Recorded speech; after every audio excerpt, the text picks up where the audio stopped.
Yo Bakayalo Konoyalo. Et oui, on se retrouve pour la review de l'épisode 292 de Boruto. Et les amis, j'ai surkiffé cet épisode. C'est tout simplement une masterclass les amis, tout simplement. En plus on a eu de belles scènes de combat, des petites chorégraphies qui rappelaient le combat Sasuke contre Naruto sur la vallée de la mort. Il y a eu d'autres petits clins d'œil, Kawaki contre Garou qui l'achève avec ce fameux bras bionique qui explose. T'as pas mal de petites références comme ça, on va y revenir par rapport à cette review.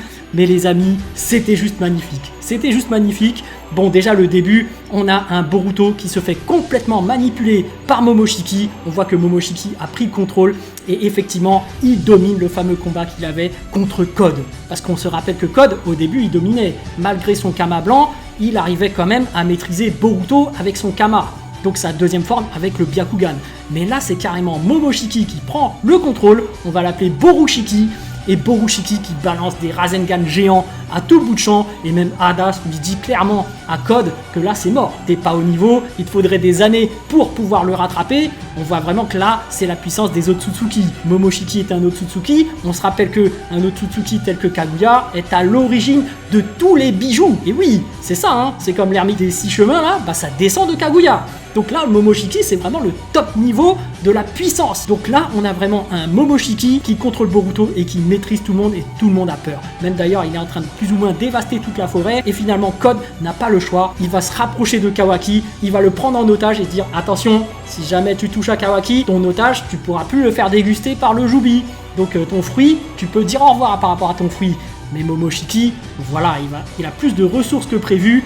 Au lieu de faire un Rasengan géant, là il va contracter son Rasengan, donc il va tirer une balle comme ça, un Rasendan, donc Rasengan, t'appelles ça comme tu veux, qui va toucher l'épaule de Code, et Code qui va prendre cher, il s'y attendait pas, et tout de suite après, t'as Borushiki qui arrive au taquet pour rattraper Kawaki, et en plus il frappe Code, il l'enchaîne, et Code il est vraiment pris au dépourvu, il se dit merde, là on a vraiment affaire à quelqu'un de très dangereux, de très puissant, on ne peut rien faire, et finalement, Borushiki, lui, il dit à Kawaki de se tenir tranquille, tu vois bien qu'il est sur le point de lui casser le bras ensuite, alors que Kawaki est à terre.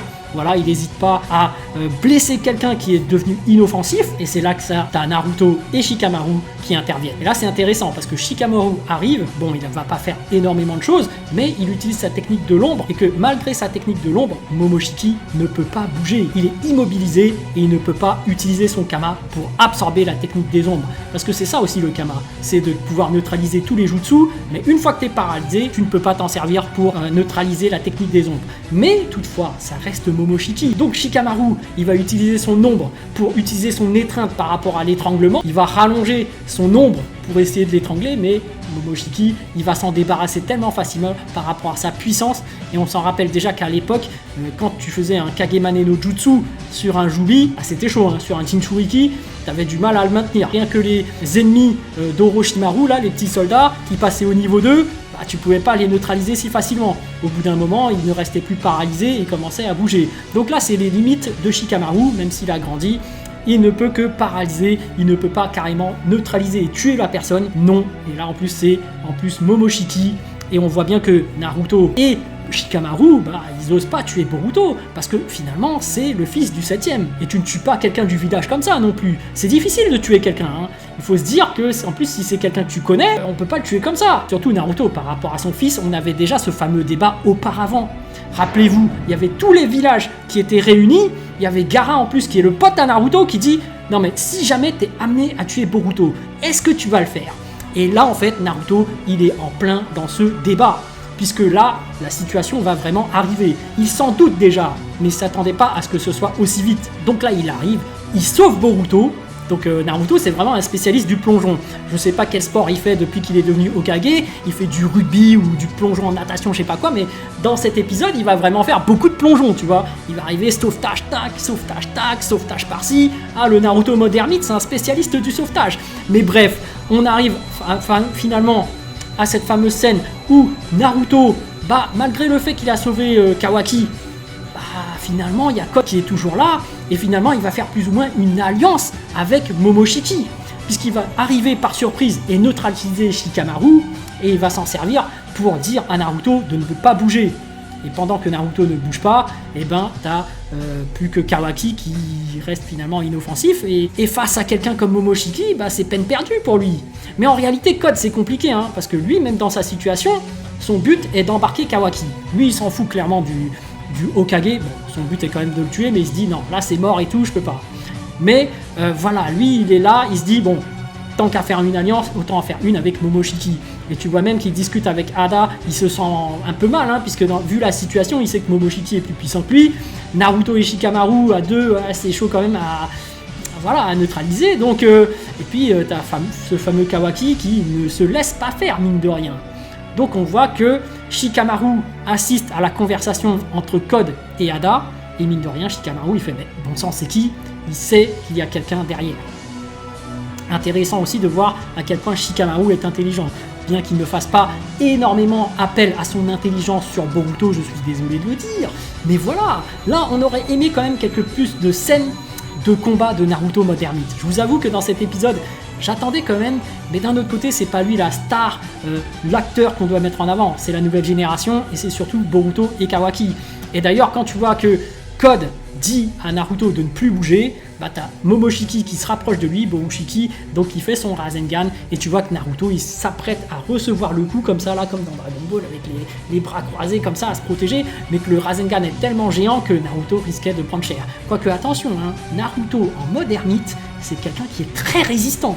C'est quelqu'un qui fout des patates, les gens ils volent, hein. Ils volent alors que le coup ne le touche pas. On se rappelle contre Pain, il mettait un coup comme ça te frôlait, tu voles. Tu vois, on se rappelle que Naruto mode ermite, c'est quelqu'un qui est capable de soulever le rhinocéros qui lui fonce dessus à pleine vitesse et qui est géant. Donc on se dit, Naruto mode ermite, c'est quelqu'un qui a une certaine puissance physique. Mais là, il est obligé de prendre le coup, d'encaisser, parce que voilà, sinon on tue Shikamaru, parce que Naruto, il est trop gentil. Même si Shikamaru lui dit, non mais vas-y, lutte à fond, non, il ne va pas risquer la vie de ses amis, il se laisse faire. Et c'est là que Kawaki entre en scène. Parce qu'on sait que Kawaki, lui, son objectif, c'est de protéger le 7ème. Le 7ème qu'il considère comme son père, c'est l'être qu'il aime le plus au monde. Et cette scène est incroyable, les amis, parce qu'à ce moment-là, t'as la musique qui coupe, t'as les petits flashbacks où Kawaki se souvient des moments qu'il a passés avec Naruto, il se rappelle de toute cette scène, et ça m'a ému, parce que tu sens que vraiment, il y a eu un développement de personnage, c'est ces fameux passages qui ont fait que Kawaki a regagné une certaine humanité. Et pourtant, c'est ça qui va faire qu'il va perdre cette humanité. Parce que avec le développement du Kama, donc Kawaki va récupérer le Kama à cause de cette frustration. Parce qu'Amado, en plus, l'avait plus ou moins formaté, matrixé auparavant, pour qu'il se sente frustré et qu'il utilise instinctivement le Kama pour pouvoir le réactiver. Donc là, c'est incroyable. Les amis, on a un Kawaki qui a tous ses flashbacks. Pour le 7ème, par rapport à la manipulation d'Amado, il va utiliser son Kama et absorber le Rasengan. Ça, c'est quelque chose d'incroyable, les amis. Mais ensuite, ce n'est pas fini. Kawaki qui récupère tous les pouvoirs d'Ishiki Otsutsuki. Et on a cette scène où il y a Kawaki qui fait face à Boruto. Et là, on voit bien les dégaines des deux personnages. Franchement, ils n'ont plus l'air humains. T'as Boruto qui a un œil à moitié normal, à moitié Byakugan, il a une corne, il ressemble plus à un humain. Et d'un autre côté, t'as Kawaki qui a cette espèce d'œil tout sombre, tout noir. On dirait qu'il ne ressent plus d'humanité, de sympathie, d'empathie envers les autres. Donc il est capable de tuer directement les autres. En plus, t'as sa corne, t'as l'autre œil avec le Darmagan. Et même, tu pourrais te penser que, est-ce que Ishiki Otsutsuki n'aurait pas pris le contrôle de son corps, tellement il est devenu cruel, tellement cru, tellement capable de tuer des gens sans ressentir la moindre émotion. Kawaki, il a vraiment l'apparence d'un monstre, tout comme Boruto. Et c'est là qu'il y a un combat qui se déclenche. Et là, c'était magnifique, les amis. J'ai surkiffé cette chorégraphie de combat. On a des petits rappels par rapport au combat contre Naruto dans la vallée de la mort. On a ces petites scènes de coups de poing, coups de pied et la scène où il utilise les mains de l'autre pour faire son jutsu. On a pas mal de scènes aussi par rapport à Naruto mode Baryon contre Ishiki, parce que forcément Kawaki représente Ishiki Otsutsuki. Donc quand il balance ces bâtons là, ces bâtons noirs, bah t'as les fameuses scènes où Momoshiki arrête les bâtons les uns après les autres, il esquive tout, et sincèrement l'animation est incroyable. Les scènes de combat sont incroyables. Quand il fait apparaître ces cubes, cet effet aussi qu'ils ont fait pour faire apparaître le cube qui s'écrase sur les autres, j'ai kiffé aussi. Mais bref, un combat incroyable, ils ont rajouté énormément de scènes de combat, et c'était vraiment intense. Parce qu'en plus le combat a duré et c'était tout ce qu'on voulait. Du beau combat, et on voit bien que Momoshiki et Kawaki sont à peu près de niveau égal. Ce qui fait que le combat est très serré. On voit Kawaki qui met des coups à Boruto, on voit que Boruto met des coups à Kawaki. Les deux sont à peu près de force égale. Et on voit que le combat est sur le point de durer vraiment très longtemps, et pour le plaisir des yeux, c'était très cool. Mais à la fin, finalement, Boruto qui commence à se réveiller, et c'est ce petit moment, ce petit laps de temps qui fait que Kawaki va lancer ses pics noirs, et finalement, Boruto va se faire avoir. Mais c'est bête, hein, parce que Boruto, en fait, Borushiki, hein, il maîtrisait plus ou moins le combat aussi. C'était vraiment un match serré. Mais on se rappelle que pendant le combat, Borushiki a utilisé le Kama. Et on se rappelle que pour que Boruto récupère de la conscience, il faut que Borushiki absorbe du chakra, absorbe un jutsu, et à un moment donné, c'est ce qu'il fait. Donc malheureusement pour lui, c'est ça qui va faire que Boruto reprend un peu de sa conscience. Mais vous imaginez la scène, si Momoshiki était allié avec Boruto, les deux en pleine conscience, ils seraient capables d'allier leurs forces.